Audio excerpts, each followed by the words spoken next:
But I think that this fact that we are too afraid to stand up for our values and our interests with the United States, with China, speaks to this fact. And I had an excellent conversation last week with a brilliant member of the New Zealand diaspora, David Skilling, in Amsterdam, who pointed out to me that the fact is that New Zealand has not done anything. New Zealand is very reactive. We sit and wait for people to do things to us and then scramble, as we're doing now with the fuel crisis, rather than doing forward thinking. So we have not done anything to make our economy more resilient, to invest in the things that will give us greater independence and will enable us to say uncomfortable truths in a very respectful, diplomatic way to both the United States and to China. So what if New Zealand did say those uncomfortable truths? And how could other countries in a similar position look at this as well and learn from it?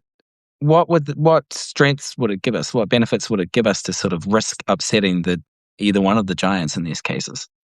Yeah. I mean, first of all, I think there's a lot of really smart New Zealanders, including in the foreign ministry and things, who know how to do this stuff very well, who know how to be diplomatic and raise these issues. But also, as Mark Carney pointed out at Davos at the beginning of the year, well, he said the world order is rupturing. I'm not sure that it's rupturing. I think it's probably in transition to something else. It may look differently, but we as a country really benefit from the international rules-based order. It's because of the WTO and the rules of the sea and things like that that we are able to play fairly in the world or be treated fairly in the world and not be bullied by bigger countries. So we could be with other smaller countries, and we could hitch our wagon to the middle-sized countries that Carney was talking about, to act together to defend these interests and to safeguard an international rules-based order, even if it doesn't look quite like the current one.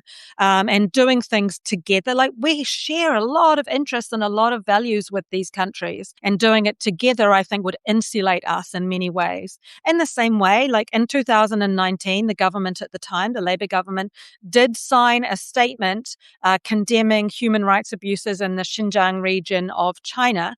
But we did it together with 22 other countries. So that gives means we are acting together. It's less likely that we will face any kind of blowback from that. Maybe we get an angry statement, but nothing more, and in that situation, we should be proud to get an angry statement.